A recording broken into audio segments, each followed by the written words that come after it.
सो welcome back once again. जैसे कि मैंने आपको वादा किया था कि आप नेक्स्ट सेशन में हमसे मिलेंगे ओपीसी के साथ, 1% कंपनी के साथ। पॉइंटर्स मैंने लिखे हैं, इन्हीं पॉइंटर्स को हम डिस्कस करेंगे। कोई बहुत बड़ी चीज़ नहीं है, काफ़ी बेसिक सी चीज़ है। आप इन पॉइंटर्स को अपने दिमाग में रखेंगे, बात सारे चीज़ तरीके से सॉल्व हो जाएंगी। देखिए, ओपीसी का जो जिक्र है वो section 2 subsection 62, section 3 subsection 1 clause C के तहत ये कंपनी बताई जाती है कंपनीज एक्ट 2013 में। ठीक है, देखो भाई, सेक्शन 2 सबसेक्शन 62 में लिखा गया है कि 1% कंपनी वो कंपनी है जिसमें एक मेंबर है। क्या है? एक मेंबर है। यही सेक्शन 2 सबसेक्शन 62 बताता है। लेकिन सेक्शन 3 सबसेक्शन 1 क्लॉज सी बताता है कि एक प्राइवेट लिमिटेड कंपनी जिसमें एक मेंबर होंगे वही क्या माने जाएंगे? ओपीसी माने जाएंगे, 1% कंपनी। देखो कहता है OPC is a private limited company with a minimum paid up share capital as may be prescribed and has at least one member। ठीक है, तो सर इन दोनों में तो वही बातें लिखी गई हैं ना? नहीं, इन दोनों में वही बातें नहीं लिखी गई हैं। इन दोनों में बहुत ज़्यादा अंतर है। अंतर किस चीज़ का है? सेक्शन 2 सबसेक्शन 62 नहीं बताता कि OPC प्राइवेट है या OPC पब्लिक है। वो बस ये बताता है कि OPC वो है जिसमें एक मेंबर है। ठीक है, सेक्शन 3 सबसेक्शन 1 क्लॉज सी इस डेफिनेशन को और ब्रॉड कर देता है आपके लिए और कहता है कि OPC एक प्राइवेट लिमिटेड है। क्या है? OPC एक प्राइवेट लिमिटेड कंपनी है जिसका मिनिमम शेयर कैपिटल वो है जो कि बताया गया है, बताया जाएगा, जिसमें एक मेंबर हो। ठीक है, तो कंक्लूजन यहां पे क्या निकला? इन दोनों सेक्शन के डेफिनेशन से हमें क्या समझना चाहिए? हमें यह समझना चाहिए कि OPC एक प्राइवेट कंपनी ही हो सकता है जिसमें स्टेटमेंट ये बनता है all the OPCs is private but all the private company is not OPC। मतलब जितने भी OPC हैं वो क्या होंगे? प्राइवेट ही होंगे। ये बात आपको कौन कहता है? Section 3 subsection 1 clause C. और ये अपने आप एक और बात कह देता है कि सारी प्राइवेट OPC नहीं हैं। इसीलिए इन सेक्शंस के बीच में bifurcation, clarity, line of difference समझना ज़रूरी होता है आपके लिए। ओके, अगर आप पूछोगे कि बताओ OPC को कौन से सेक्शन के तहत डिफाइन किया गया है, तो भाई डेफिनेशन तो सेक्शन 2 सबसेक्शन 62 में ही है, लेकिन इसका जो कंप्लीट एक्सपोजर है अलॉन्ग विथ नेचर वो कहाँ मिलता है आपको? Section 3 subsection 1 clause C. तो चलिए आइए जानते हैं OPC कौन सी कंपनी है। देखो भाई, कहता है OPC एक ऐसी कंपनी है जिसमें एक मेंबर होता है। कितने मेंबर होते हैं? एक member. Only 1% act as a member, इसलिए नाम ही क्या है? 1% कंपनी। क्लियर? नेक्स्ट है, देखो भाई, OPC का मिनिमम पेड अप कैपिटल कितना होगा? उतना होगा जितना प्रिस्क्राइब किया जाएगा। प्रिस्क्राइब कौन करेगा? तो इस एक्ट में मिनिस्ट्री ऑफ कॉर्पोरेट अफेयर्स के तौर पे ही सारा का सारा प्रिस्क्रिप्शन रखा जाता है। समय बदलेगा, दौर बदलेगा तो मिनिमम शेयर कैपिटल का लिमिट भी बदला जाएगा। तो इस टाइम पे अभी कोई भी लिमिट प्रिस्क्राइब नहीं। लिमिट का मतलब कितना होना ही चाहिए। ठीक है, मतलब OPC को 1000 रुपये से भी बना सकते हो, 1000 से भी बना सकते हो, 10,000 से बना सकते हो, लेकिन ऊपर वाला प्रॉब्लम है। ठीक है, वो क्या है ना, प्राइवेट कंपनी में एक लिमिट है, पब्लिक कंपनी में भी एक लिमिट है मिनिमम शेयर कैपिटल की। तो आप उसके रेफरेंस में जाएंगे तो फिर आपको थोड़ा पिक्चर क्लियर होगा। लेकिन यहाँ पे जब आप OPC पढ़ रहे हैं तो बस ये जानिए कि minimum share capital, minimum paid up capital पे कोई लिमिट प्रिस्क्राइब अभी नहीं की गई है। ठीक है, नेक्स्ट कहता है कि यहाँ पे memorandum of association her company का बनता है, article of association her company का बनता है। तो 1% कंपनी को अपने मेमोरेंडम ऑफ एसोसिएशन में किसी इंसान को एज अ नॉमिनी के तौर पे क्या करना होता है? प्रेजेंट करना होता है। मतलब एज अ अदर पर्सन जो उस मेंबर के बाद उस कंपनी की जिंदगी को संभालेगा। क्योंकि आपको बताया गया है कि कंपनी क्या है? एक ऐसी कंपनी है जिसकी परपेचुअल सक्सेशन कंफर्म होनी चाहिए, क्योंकि कंपनी में परपेचुअल सक्सेशन होता ही होता है। क्योंकि कंपनी चलाने वाले की ज़िंदगी से कोई मतलब नहीं होता। अब तुम बताओ, अगर ओपीसी में एक ही इंसान है और वो इंसान मर गया तो कंपनी तो नहीं चलेगी ना। तो कंपनी के नेचर पे ही सवाल यहाँ पे खड़ा कर दिया जाएगा। तो इस चीज़ से बचने के लिए कंपनीज एक्ट 2013 में जब ओपीसी बताया गया तो ओपीसी की ज़िंदगी को कंफर्म करने के लिए उस मेंबर की ज़िंदगी के बाद उसके मेमोरेंडम ऑफ एसोसिएशन में एक दूसरे इंसान के नाम का जिक्र करना ज़रूरी कर दिया गया, जो इंसान उसके बाद उस कंपनी को संभालेगा। इसलिए कहता है the memorandum of OPC shall indicate the name of other person who shall in the event of subscriber's death, उसके मरने के बाद क्या माना जाएगा या उसकी इनकैपेसिटी के बाद क्या माना जाएगा, मेंबर माना जाएगा।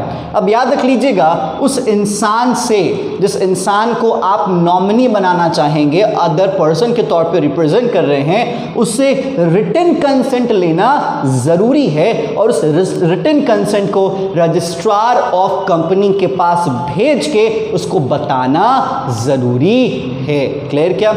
याद रख लीजिएगा, वो इंसान चाहे तो अपने ज़िंदगी में कभी भी इस रिटन कंसेंट को, मतलब उस कंपनी के अदर पर्सन के तौर पे बनने से इनकार कर सकता है, which means that consent can be withdrawn by that other person at any time.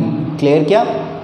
Next, याद रख लीजिएगा, जो इंसान अपना नाम विथड्रॉ कर सकता है, तो जो ओपीसी का मेंबर है जिसने उस अदर पर्सन को एज ए नॉमिनी के तौर पे प्रेजेंट किया है, वो भी चाहे तो जब मन चाहे उस इंसान का नाम उस मेमोरेंडम से हटा सकता है और उस इंसान के नाम के हटने की बाद उसके रजिस्ट्रार को इन्फॉर्म करना पड़ेगा।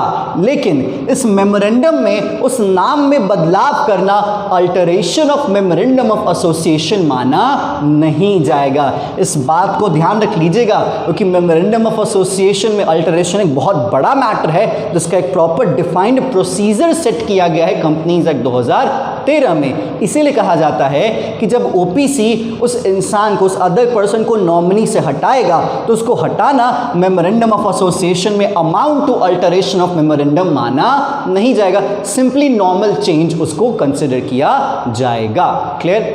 नेक्स्ट आपके सामने है कि ओपीसी कौन बना सकता है। याद रख लीजिएगा, ओपीसी को बनाने के लिए एलिजिबिलिटी क्राइटेरिया सेट किया गया है। ध्यान दीजिएगा, कौन बना सकता है? तो वही इंसान जो भारत का नागरिक है। क्या है? जो भारत का नागरिक है, दैट्स कॉल्ड, जिसके पास इंडिया की क्या है, सिटीजनशिप है। वही इंसान जो इंडिया में रहता है। क्या है?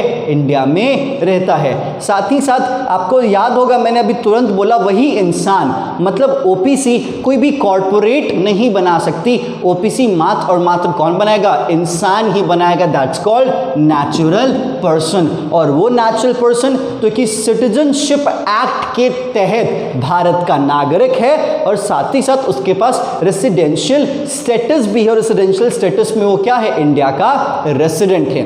जैसे नेचुरल पर्सन तो आपको पता है इंसान, ठीक है। सिटीजनशिप भी आप सिटीजनशिप एक्ट से रेफर कर सकते हो, जिसमें अगर आप भारत में पैदा लिए हो, या फिर अगर आपके माँ बाप इंडियंस हैं, या फिर अगर आपके हस्बैंड, अगर आपके वाइफ इंडियन है, या फिर आपने स्पेशली इंडिया का सिटीजनशिप अप्लाई करके लिया है, तो आप भारत के नागरिक माने जाओगे।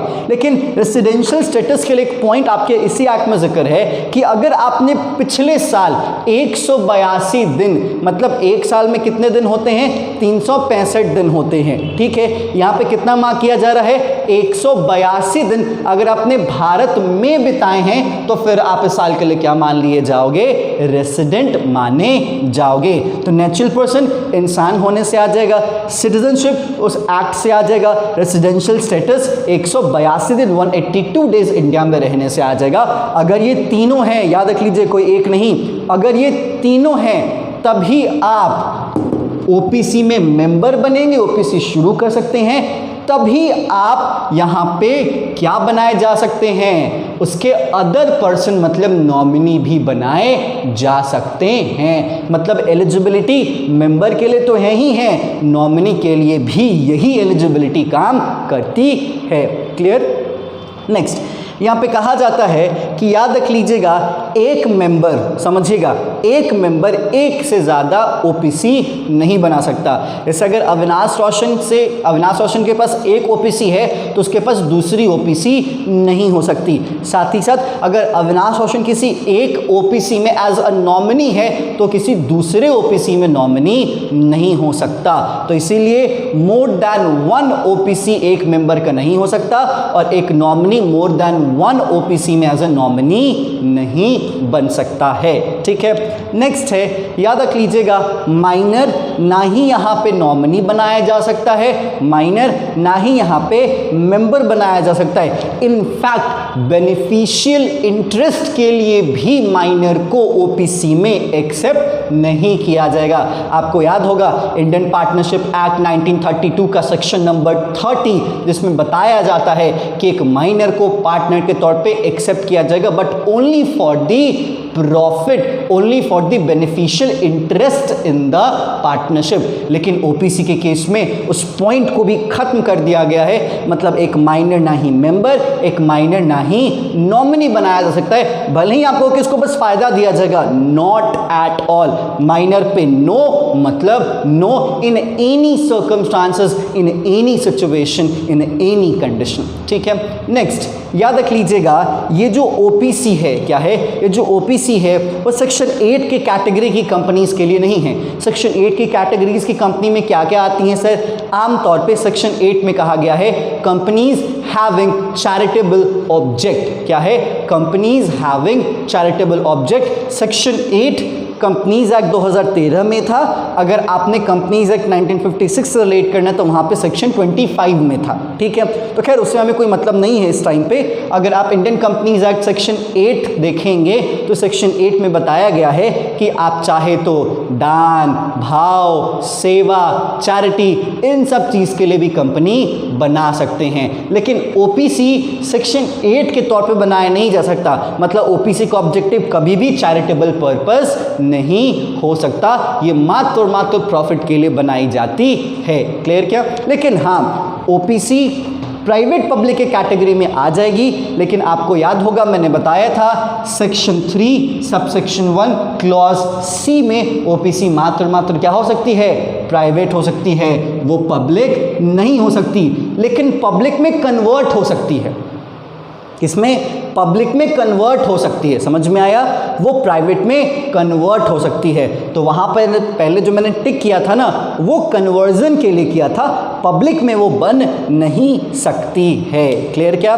तो इसीलिए सेक्शन 8 के तहत कोई कन्वर्जन नहीं हो सकता, मतलब ओपीसी को आप सेक्शन 8 में ना कन्वर्ट कर सकते हो ना सेक्शन 8 के लिए बना सकते हो। लेकिन आप ओपीसी का कन्वर्जन प्राइवेट में कर सकते हो और पब्लिक में कर सकते हो, लेकिन ओपीसी कभी भी पब्लिक के नेचर में नहीं बनाई जा सकती।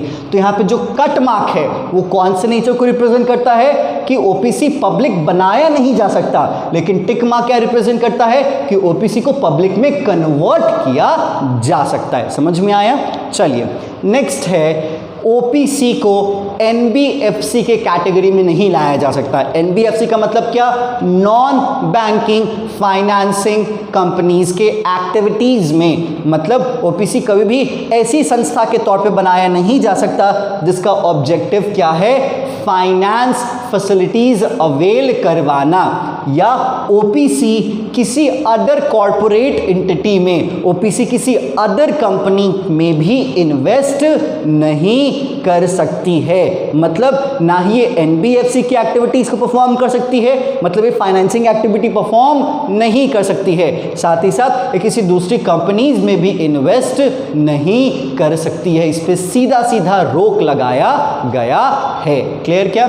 नेक्स्ट है, याद रख लीजिएगा ओपीसी अपने इनकॉर्पोरेशन के तारीख से, क्या ओपीसी अपने इनकॉर्पोरेशन के तारीख से 2 साल तक, क्या 2 साल तक ना ही पब्लिक में कन्वर्ट हो सकती है ना ही प्राइवेट में कन्वर्ट हो सकती है। मतलब कन्वर्जन के लिए उसे 2 साल का इंतजार तो कम से कम करना पड़ेगा। लेकिन इसके कुछ एक्सेप्शन केसेस हैं। कौन से एक्सेप्शन केसेस हैं? कि अगर 2 साल के अंदर ही अगर उसका paid up share capital 50 lakh, 85 lakh है ना, हाँ, अगर उसका paid up share capital 50 lakh से ज़्यादा हो जाता है, I am specifying, mark that, 50 lakh से ज़्यादा, 50 लाख नहीं, अगर 50 लाख है तो कन्वर्ट कर सकती है क्या? नहीं, 50 लाख से ज़्यादा होगा तभी वो कन्वर्ट कर सकती है। क्लियर क्या? वो भी 2 साल के अंदर। या फिर अगर इसका average annual turn over, average annual turn over का मतलब क्या? जितने भी साल कंपनी ने काम किए हैं उन साल के टर्न ओवर को लेके नंबर ऑफ साल से डिवाइड करोगे तो क्या निकलेगा? Average annual turn over. ठीक है, अगर उसका एवरेज एनुअल टर्न ओवर अगर 2 करोड़ को क्रॉस कर जाता है, 2 करोड़ को क्रॉस कर जाता है, तब जाके विद इन 2 ईयर्स, क्या विद इन 2 ईयर्स वो अपने आप को पब्लिक या प्राइवेट में कन्वर्ट कर सकती है। लेकिन अगर से 2 करोड़ तक रहा तो नहीं कर सकती है। समझ में आया क्या? चलिए नेक्स्ट है, अगर ओपीसी के मेंबर अगर कंपनीज एक्ट के प्रोविजन को वॉयलेट करते हैं, अगर यहाँ पे कॉन्ट्रवेंशन हो जाता है, वो फॉलो नहीं करते हैं किसी भी कानून को, तो उन पे सीधा सीधा सबसे पहली बार 10,000 का फाइन इम्पोज किया जाएगा। लेकिन अगर उस फाइन इम्पोज करने के बाद भी वो नहीं सुधरे, क्लियर क्या? नहीं सुधरे, तो जब से उन्होंने वो गलती की है, जब से उन्होंने कॉन्ट्रवेंस मतलब नॉन कंप्लाइंस करा है उस कानून का, उससे पर डे जब तक वो सुधारते नहीं है उन पे 1,000 रुपया का पेनल्टी लगाया जाएगा। तो ये है पूरी की पूरी ओपीसी की कहानी, इतनी ही है। इससे 1% भी ना ज़्यादा है ना कम है, और ना ही आपसे कुछ एक्स्ट्रा इससे पूछा जाएगा। तो यही है ओपीसी। इट्स लाइक कि अगर मैं ऊपर ऊपर कुछ बातें बताऊं तो ओपीसी को इसलिए लाया गया क्योंकि इंडिया में सोल प्रोप्राइटरशिप बहुत सारे हैं, ठीक है, तो उनको एक कॉर्पोरेट टच दिया जाए, उनको main stream of corporate culture में ऐड किया जाए, इसीलिए हमारी कंट्री में ओपीसी का एक नया फॉर्मेट लाया गया है। लेकिन याद रख लीजिएगा, हमारी कंट्री में ओपीसी नए फॉर्मेट पे तो है, लेकिन दुनिया के लिए कोई नई चीज़ नहीं है। दुनिया के ऐसे बहुत सारे देश हैं जहाँ पे ओपीसी बहुत पुराने ज़माने से चलते आ रही है। क्लियर क्या? तो यही है 1% कंपनी की कहानी। इसको पढ़िए, कोई प्रॉब्लम है ज़रूर पूछिए। अब हम आपसे मिलेंगे नए सेशन में एक नए टॉपिक के साथ। तब तक स्टे ट्यून्ड। Thank you.